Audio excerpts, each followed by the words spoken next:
law criminalizing sexual activity against the order of nature. The punishment for that offense is life imprisonment.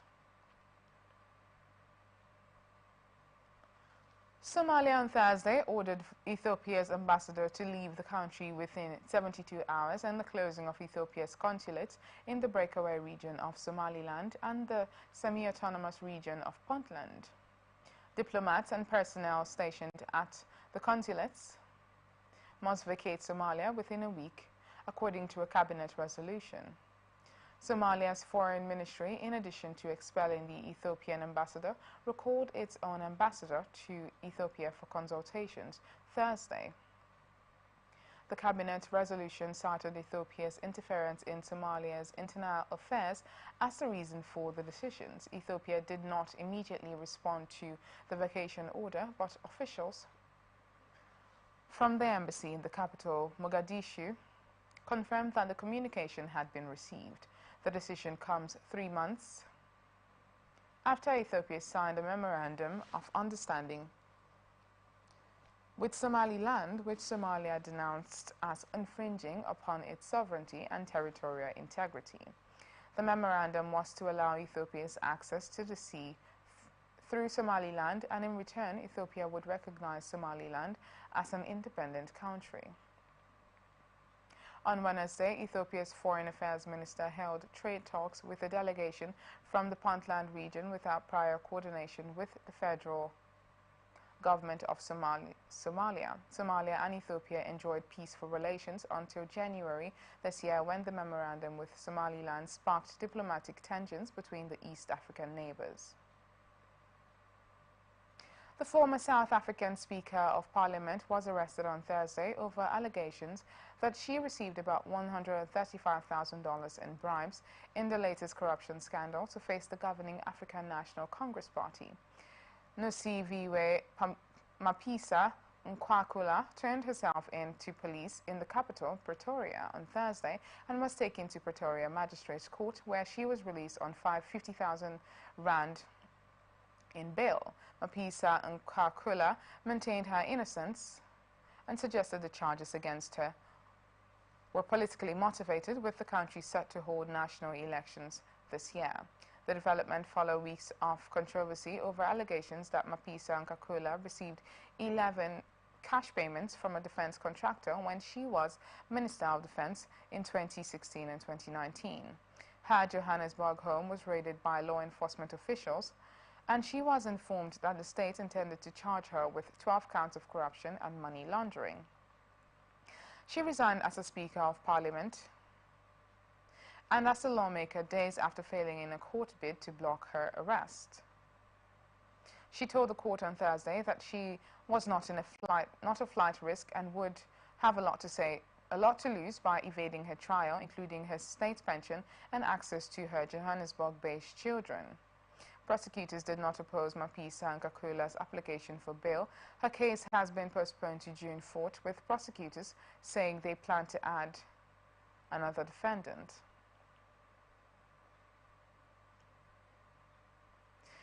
Human Rights Watch says an Israeli attack on a Gaza apartment building in October killed at least 106 civilians, including 54 children.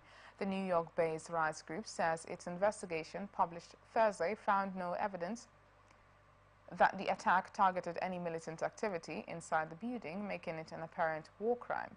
International law prohibits attacks on military targets that will likely cause disproportionate harm to civilians. The October 31st attack was one of the deadliest since the start of the war nearly 6 months ago. Human Rights Watch says 4 separate strikes collapsed the engineers building in central Gaza, which was housing some 350 people, around a third of whom had fled their homes elsewhere in the territory. Those killed included children playing soccer outside and residents charging phones in the first-floor grocery store, it said. 34 women, 18 men, and 54 children were killed in the strike, according to the group, which says it corroborated its list of the dead with Air Wars, a London-based conflict monitor. The dead came from 22 families. One extended family, the Abu Said family, lost 23 relatives in the strike, it said. The media reported on 4 siblings who had been killed in the strike in October, including 18-month-old twin boys. They had no time here, Sami Abul Sultan, their uncle, said a day after the building was destroyed. It was God's will. While putting together the report, Human Rights Watch says it interviewed 16 people, including relatives of those killed in the attack, and analyzed satellite imagery, 35 photographs, and 45 videos of the aftermath. It was unable to visit the site because Israel heavily restricts access to Gaza. Witnesses told the rights group there was no warning ahead of the attack. Human Rights Watch says Israeli authorities have not published any information about the purported target and did not respond to its request for information. The Israeli military did not immediately respond to a request for comment from the Associated Press on Thursday. Israel says it tries to avoid harming civilians and blames their death on Hamas because the militants operate in dense residential areas, but the military rarely comments on individual strikes that kill dozens of people every day, including women and children. Israel has faced mounting international criticisms over its wartime conduct after its strikes killed 7 aid workers earlier this week. Israel's blistering campaign in Gaza has killed over 33,000 Palestinians, according to the Gaza Health Ministry, since the Hamas attack on October 7 that killed 1,200 people and took around 250 hostage. The bombardment of the Strip is one of the most intense aerial campaigns of the 21st century. Rescuers searched Thursday for missing people and worked to reach hundreds stranded when Taiwan's strongest earthquake in 25 years sent boulders and mud tumbling down mountainsides, blocking roads. 10 people died and more than 1,000 were injured. The powerful quake struck during the morning rush hour a day earlier, sending school children rushing outdoors and families fleeing their apartment through the window. The ground floors of some buildings collapsed, leaving them leaning at precarious angles. Though the island is regularly rattled by earthquakes and generally well prepared, authorities did not send out the usual alerts because they were expecting a smaller tremor. Some 200 residents of Howlin County near the epicenter were staying in temporary shelters, and the main road linking the county to the capital, Taipei, was still closed Thursday afternoon, but much of Taiwan's day-to-day life returned to normal. Some local rail service to Holian resumed, and Taiwan Semiconductor Manufacturing Co., one of the world's most important manufacturers of computer chips, restarted most operations, the press reported. Nearly 1,100 people were injured in the quake. Of the 10 dead, at least 4 were killed inside Taroko National Park, a tourist attraction famous for canyons and cliffs in mountainous Holian, about 150 kilometers from Taipei. One person was found dead in a damaged building, and another was found in the Horan quarry. Rescuers also carried out the body of a man who had severe wounds on his head from a hiking trail. Hundreds of people were stranded when rocks and mud blocked the roads leading to their hotel, campground, or work, though most were safe while they awaited rescue. It wasn't clear Thursday if any people were still in the buildings. Russia's top diplomat warned Thursday that prospective negotiations to end the fighting in Ukraine could be successful only if they take more interest, dismissing a planned round of peace talks as a Western ruse to rally broader international support. Foreign Minister Sergei Lavrov charged that Ukraine's Western allies are currently involved in a massive diplomatic blitz to persuade as many countries in the global south as in a meeting in Switzerland to discuss a potential peace plan. Speaking to reporters after a meeting with 70 foreign ambassadors to Moscow, Lavrov argued that the West is seeking to boost attendance at the planned round of negotiations in Switzerland by claiming that its participation would be free to discuss only certain aspects of Ukrainian President Volodymyr Zelensky's such as ways to ensure global security. Lavrov described such arguments as the Western bloc and more hesitant countries of the global south and draw up to 150 participants, 140 to cast the conference as a show of overwhelming support around the world for Ukraine. Any peace talks would be a useless waste of time if they did not take Moscow's interest into account. Russian President Vladimir Putin has repeatedly said that he sent troops into Ukraine in February 2022 to protect Russian interests and prevent Ukraine from posing a major security threat to Russia. By joining NATO, Kyiv and its allies have denounced Russia's military campaign as an unprovoked act of aggression. Lavrov reaffirmed Moscow's dismissal of Zelensky's peace formula that requires Russia to pull back its troops, pay compensation to Ukraine, and face an international tribunal for its actions. He mentioned Zelensky's decree ruling out talks with the current Russian leadership and charged that it's up to the West to make the next move. Finland will extend the closure of its border crossing points with Russia beyond the current April 14 deadline until further notice due to a high risk of organized migration orchestrated by Moscow, the Finnish government said on Thursday. The Finnish Interior Ministry said in a statement that the Nordic countries' national security and public order would come under serious threat if the estimated hundreds of third country nationals were to continue to attempt to enter from Russia without proper documentation. Based on information provided by public authorities, the risk that instrumentalized migration will resume and expand as seen previously remains likely, the ministry said. Finland closed a 1,340-kilometer land border late last year after more than 1,300 migrants without proper documentation or visas, an unusually high number, entered the country in the 3 months since September, not long after Finland joined the NATO alliance. Most of the migrants hail from the Middle East and Africa, from countries including Afghanistan, Egypt, Iraq, Somalia, Syria, and Yemen. The vast majority of them have sought asylum in Finland, a European Union member state with a population of 5.6 million.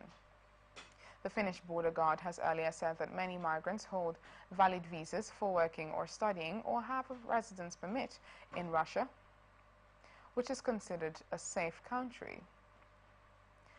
Accusing Russia of deliberately ushering migrants to the normally heavily guarded Russia-Finland border zone that serves also as the EU's external border in the north, the cabinet of Prime Minister Petteri Orpo has extended the closure of checkpoints several times.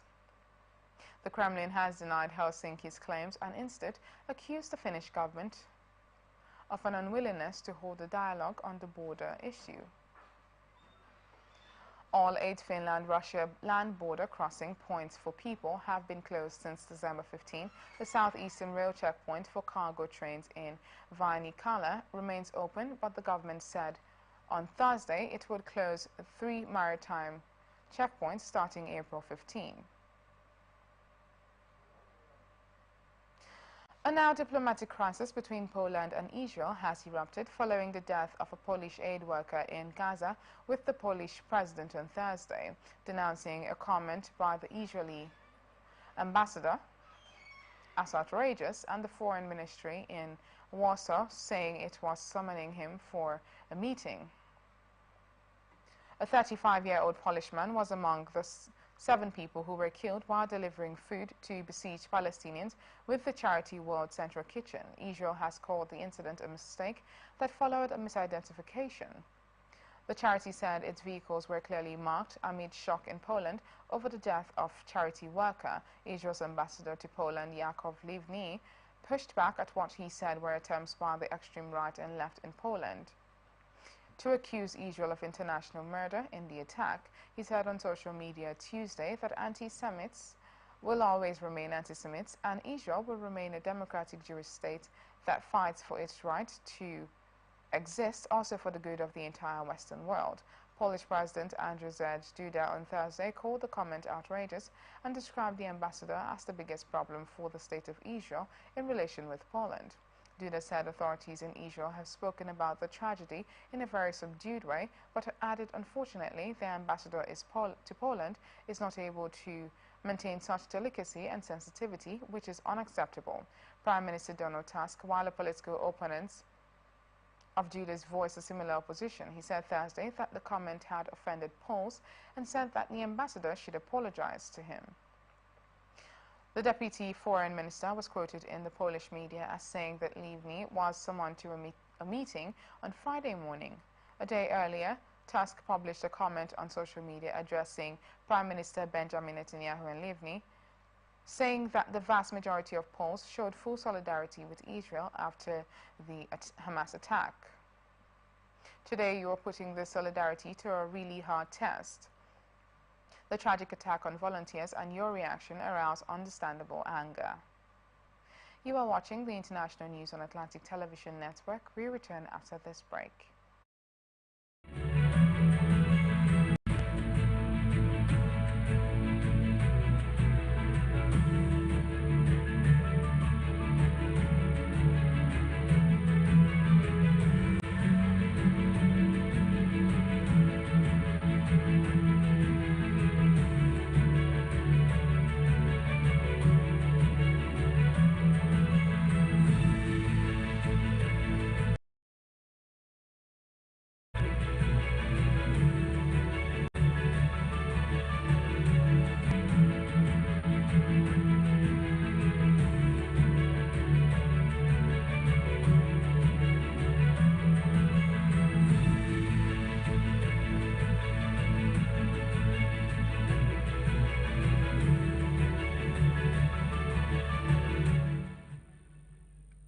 From the line across the ocean to the land beyond the mountains, through the Sahara, we bring on sport news, live analysis, expert discussions on trending stories in politics, business, socio-economy, sports, and documentaries.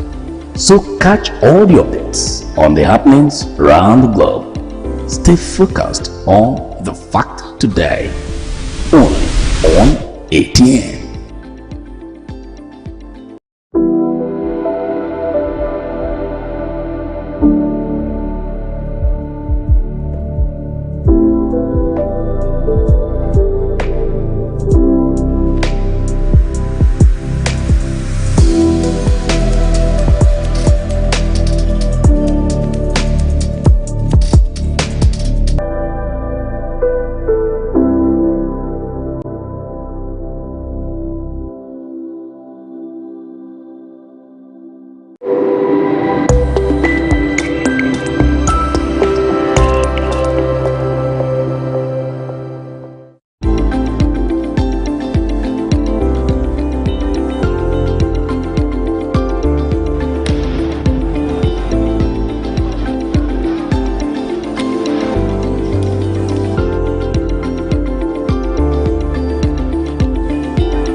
Welcome back. This is the international news on Atlantic Television Network. Now the rest of our stories. Police in Italy, Austria, Romania, and Slovakia arrested 22 people Thursday as part of an investigation into the suspected siphoning of hundreds of millions of euros in post-pandemic relief funds from the European Union. The 600 million euros were part of Italy's post-pandemic money, the European Public Prosecutor's Office said. The EPPO said it suspects the criminal organization of having diverted the non-refundable funds from the Italian National Recovery and Resilience Plan between 2021 and 2023.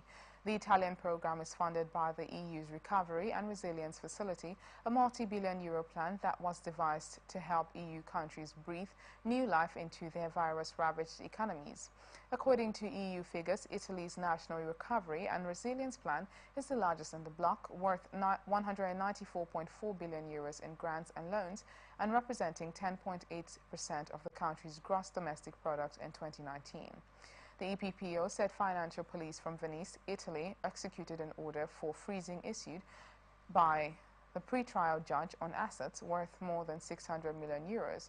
Financial police in Venice said luxury flats and villas, significant amounts of cryptocurrency, Rolex watches, Cartier jewelry, gold and luxury cars were also seized. With the support of law enforcement agencies from the other member states involved, 22 individuals have been arrested in Italy, Austria, Romania and Slovakia. The EPPO said 8 suspects have been placed under pre-trial detention, whereas another 14 suspects are held under house arrest and 1 accountant was prohibited from practicing his profession. The premises of the suspects and of the investigated companies have also been the target of searches and seizure of evidence. The EPPO said the criminal organization allegedly used false corporate balance sheets as they applied for non-repayable grants to support fictitious small and medium-sized companies expanding to foreign markets.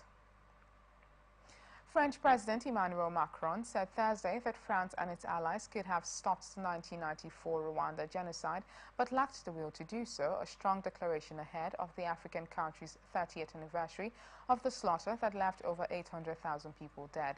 Macron's office said in a statement that the French president will release a video on social media on Thursday as Rwanda marks a solemn commemoration of the genocide.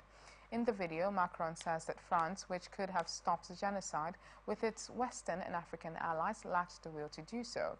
In 2021, during a visit to the Central African country, Macron acknowledged France's responsibility in the genocide that left over 800,000 people dead, mainly ethnic Tutsis and the Hutus who tried to protect them.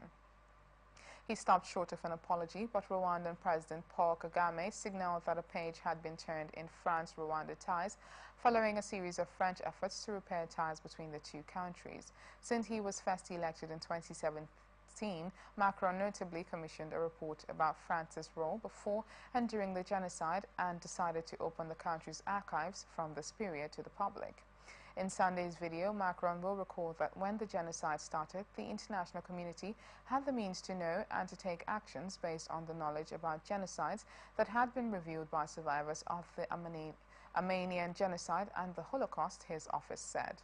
Macron will reaffirm that France stands by Rwanda and the Rwandan people in memory of the 1 million children, women and men retired because they were born Tutsi, according to his office.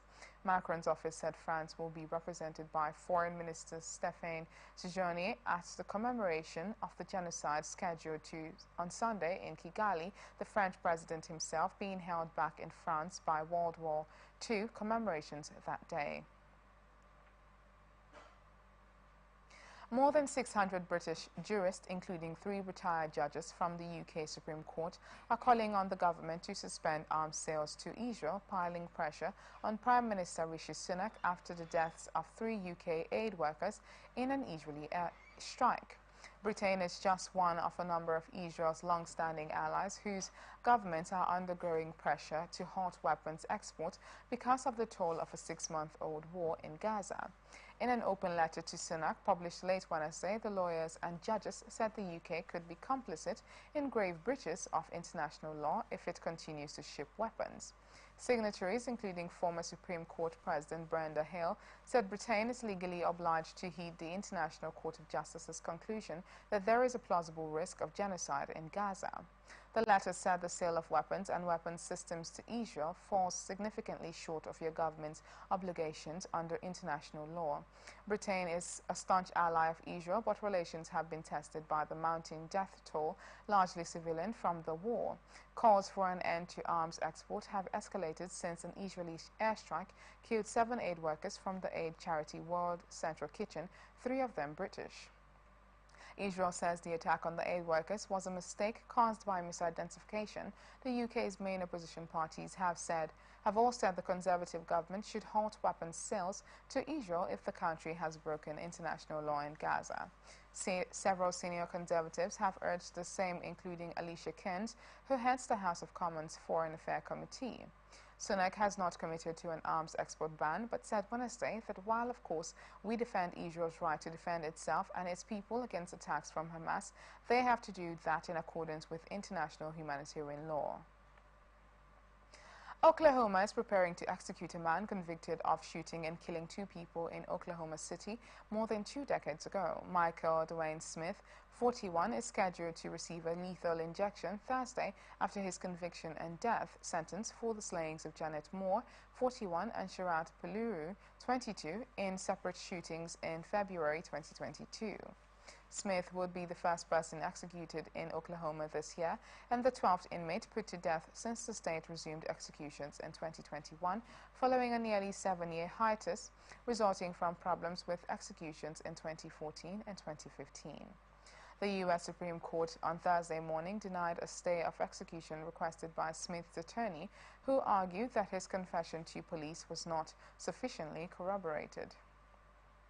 During a clemency hearing last month, Smith expressed his deepest apologies and deepest sorrows to the families of the victims, but denied that he was responsible. "I didn't commit these crimes. I didn't kill these people," Smith said, occasionally breaking into tears during his 15-minute address to the board, which denied him clemency in a 4-1 vote. "I was high on drugs. I don't even remember getting arrested." Prosecutors say Smith was a ruthless gang member who killed both victims in misguided acts of revenge and confessed his involvement in the killings to police and 2 other people. They claim he killed Moore because he was looking for his son, who he mistakenly thought he had told police about his whereabouts. Later that day, prosecutors say Smith killed Peluru, a convenience store clerk who Smith believed had disrespected his gang during an interview with a newspaper reporter. Smith's attorney, Mark Henriksen, argued that Smith is intellectually disabled, a condition worsened by years of heavy drug use, and that his life should be spared and that he should be allowed to spend the rest of it in prison. Henriksen said Smith was in a PCP-induced haze when he confessed to police and that key elements of his confessions aren't supported by facts.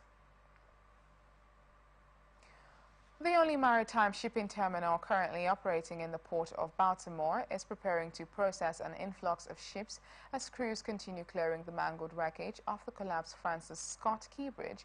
TradePoint Atlantic will unload and process an estimated 10,000 vehicles over the next 15 days, according to a company statement.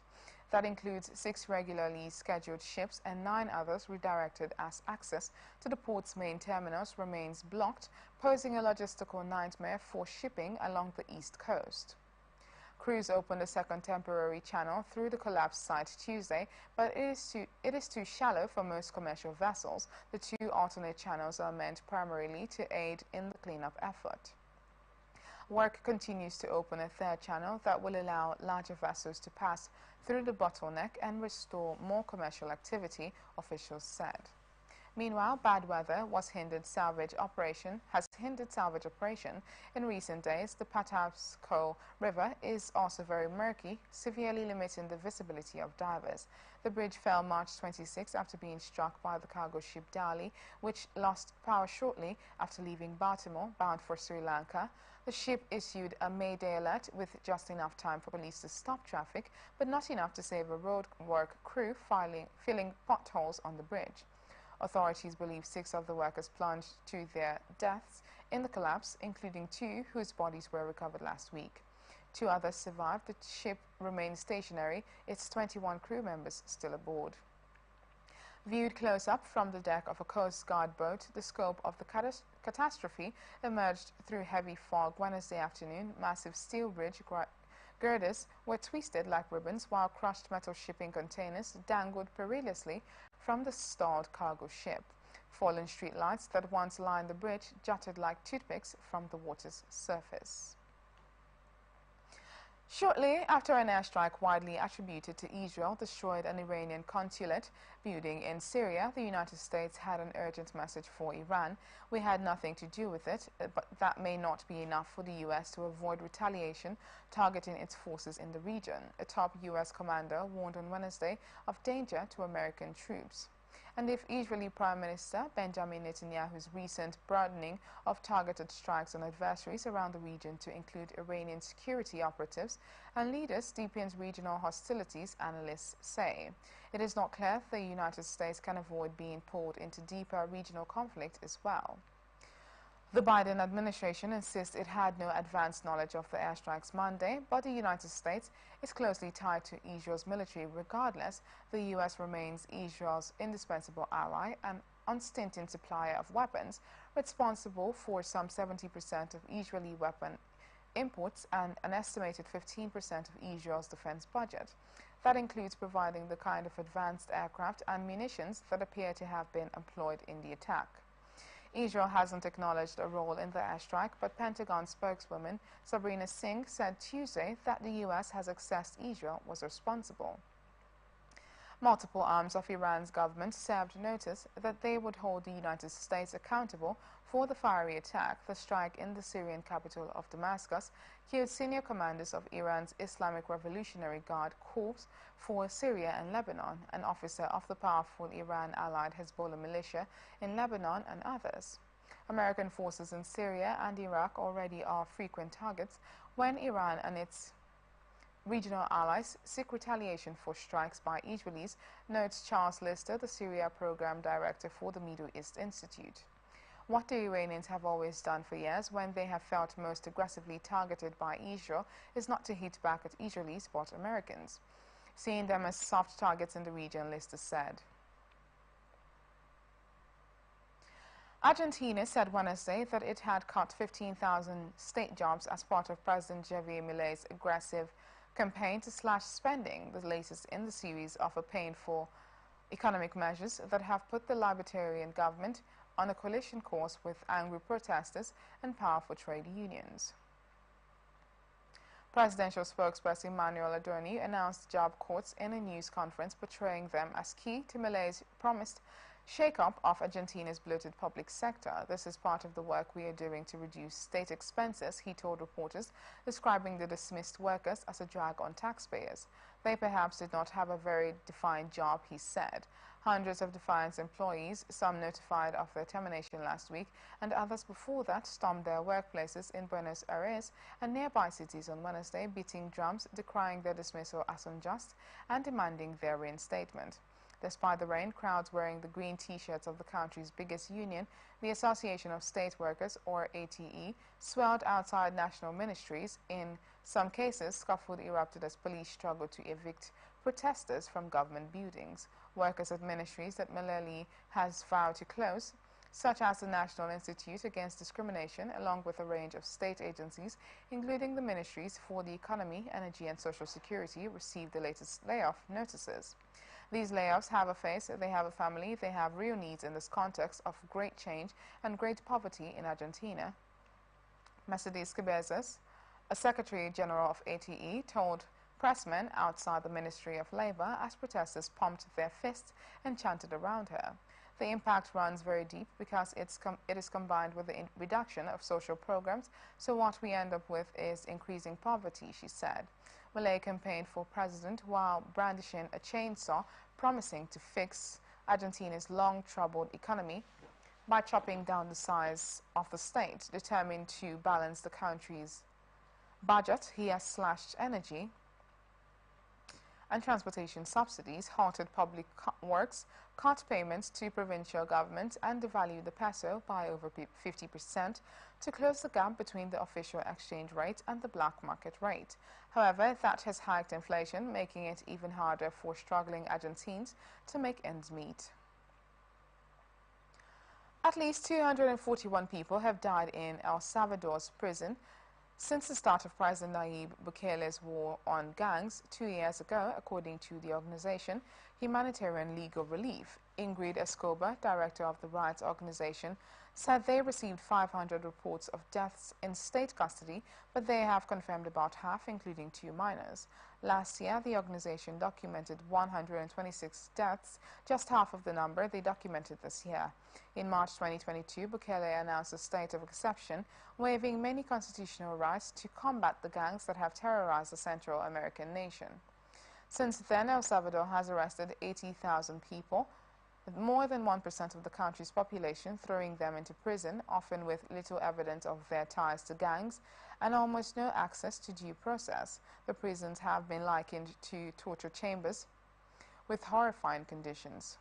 According to the NGO report, of these deaths, 44% died of violent deaths, serious torture, 29% due to lack of medical attention, while the government is accused of committing mass human rights abuses in their crackdown. Bukele remains highly popular in El Salvador because the homicide rates sharply dipped following the detentions.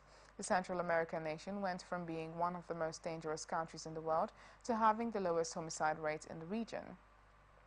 Bukele rode that popularity into re-election in February, despite the country's constitution prohibiting second terms for presidents. The government has already had to release 7,000 people due to lack of evidence, and El Salvador's vice president in January told the Associated Press the government had made mistakes in their arrests. The rights group estimates that of the people arrested in the 2 years of the exception regime, 35% are innocent, and affirms that 94% of the deceased had no gang affiliation. And that's the international news for today. Before we go, another look at the major stories.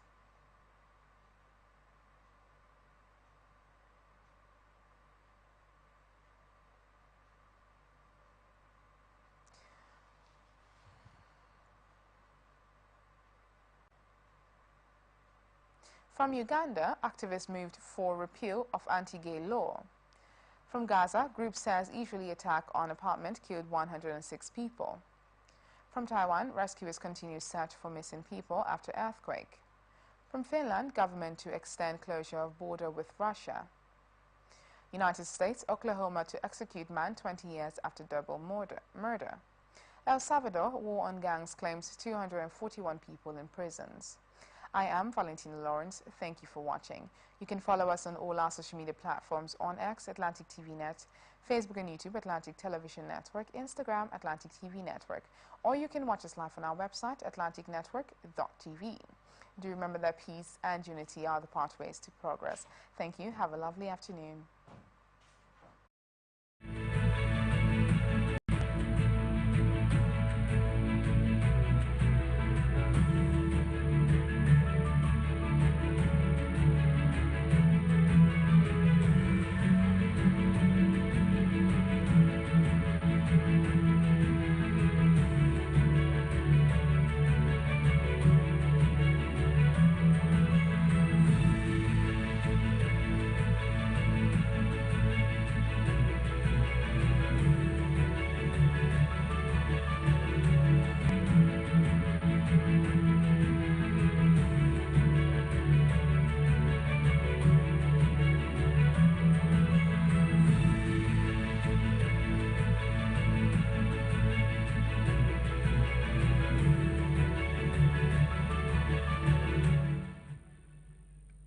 From the line across the ocean to the land beyond the mountains, through the Sahara, we bring all sport news, live analysis, expert discussions on trending stories in politics, business, socio-economy, sports, and documentaries. So catch all the updates on the happenings around the globe. Stay focused on the fact today.